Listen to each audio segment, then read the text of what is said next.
Hi there, this is John Wilkinson again from History Made Easier, with the first of a few videos that will look at the context to Mao's rise to power in the Chinese Communist Party. Because although it will be a narrative rather than an analysis, until this was achieved, there would not have been a Chairman Mao to dominate Chinese history in the second half of the 20th century. So I think you'd benefit from knowing something about this. The Manchu or Qing dynasty was overthrown in the 1911 revolution. It was no longer fit for purpose. But republicanism seemed to create as many problems as the old dynasty it had replaced, and authority in China fragmented into the hands of regional warlords. And that's where I pick up the story. During the revolution, Mao, still a teenager at school, cut off his traditional Manchu queue, a ponytail required to be worn by men in Manchu China. Now, though a personal protest, he also forcibly cut off the queues of friends who had promised to join in the protest only to back away. Evidence at least that he had long held a revolutionary conviction. More significantly, though, Mao also went on to form two communist groups in Hunan, his home province, to spread Marxism, train themselves as future party activists, and to organize strikes amongst Hunan workers. And in July 1921 in Shanghai, the Chinese Communist Party, the CCP, was formed, helped by the Moscow-controlled Comintern. Now, only 12 attended the meeting, but one of them was Mao. Few had benefited from the overthrow of the Manchu dynasty, and China was still a divided country. The Comintern pushed the CCP to cooperate with the nationalists, the Kuomintang or Kuomintang, as the only viable way to move the Chinese Revolution forward. They pushed for an alliance, a united front between the CCP and the Kuomintang. A senior Comintern agent arrived in China and reorganized the Kuomintang, modeling the party on the Russian Communist Party, while Soviet military advisors set about creating an effective military force. For the Communists, though, the Kuomintang was little better than the warlords, and they didn't want their fortunes, or China's, tied to it. They did, however, come round to a grudging acceptance of the usefulness of a temporary alliance. But this was not enough for the Comintern, and it pushed for the bloc within policy, whereby communists would actually join the Kuomintang as individuals in order to work more closely with its left wing towards a more revolutionary course. It was a bitter pill to swallow, but the Communists were hardly a major national party, only 420 members in 1923. Mao himself grudgingly saw the practical need for a temporary alliance, calling it the mother of revolution, the magic potion. But he also called on CCP members to guard their independence so as to be ready to resume their leading role.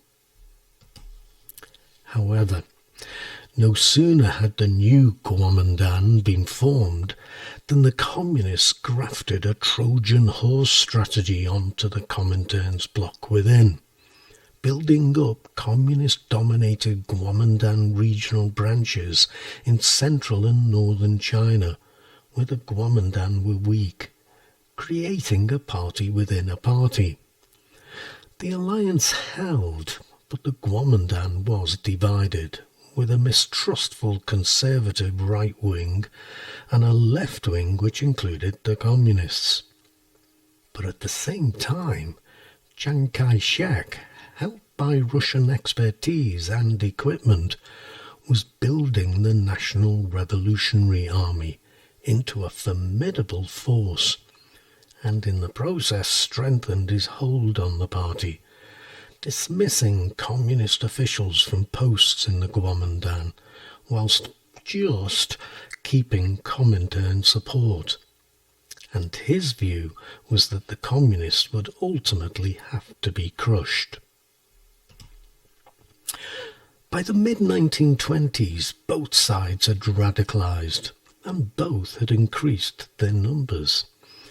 But the political compromise was stretched to breaking point, the communists emerging as a force for social revolution, as the Kuomintang emerged as the force of property and order.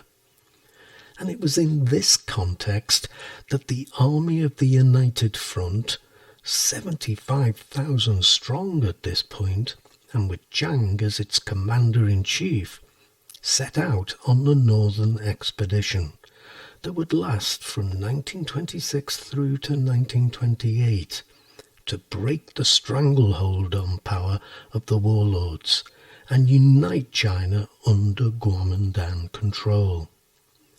Chiang knew he still needed the help of the communists and their supporters to rally the support of the peasantry, as he also needed the support of the Soviet Union to arm his troops. Nevertheless, for Chiang, there was always an equally important second aim, once the first had been achieved: to smash the communists. And the Northern Expedition would prove a great success. The leaders of the CCP were placed in the position of dampening the flames of revolution rather than leading it. As Mao himself put it, the right has troops, the left has none.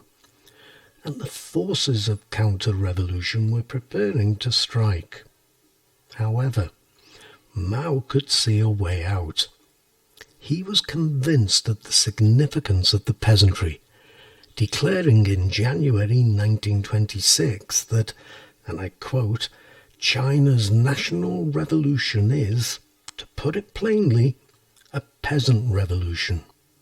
Then, in early 1927, with the Northern Expedition in full swing, Mao's report on the peasant movement in Hunan called for the CCP to change its policy or it would become irrelevant. And I quote from Mao's report: "In a very short time, several 100 million peasants will rise like a fierce wind or tempest." Mao always used colourful language.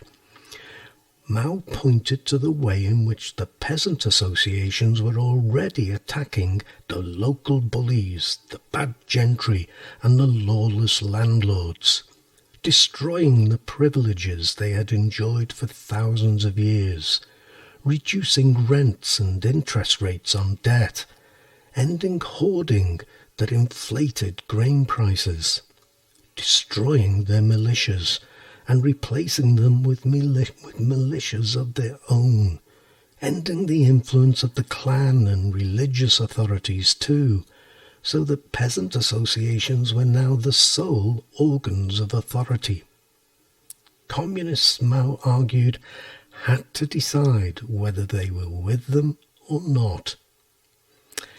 As it so happened, at much the same time as Mao's report was being digested by his CCP colleagues, a change of heart on the part of Stalin and the Comintern with regard to the peasantry was made known in China. They admitted to a profound mistake. Though the United Front was to be maintained, the agrarian revolution, they now argued, should not be ignored. What's more, the Russians had also come to the conclusion that an alternative leader to Chiang Kai-shek was needed.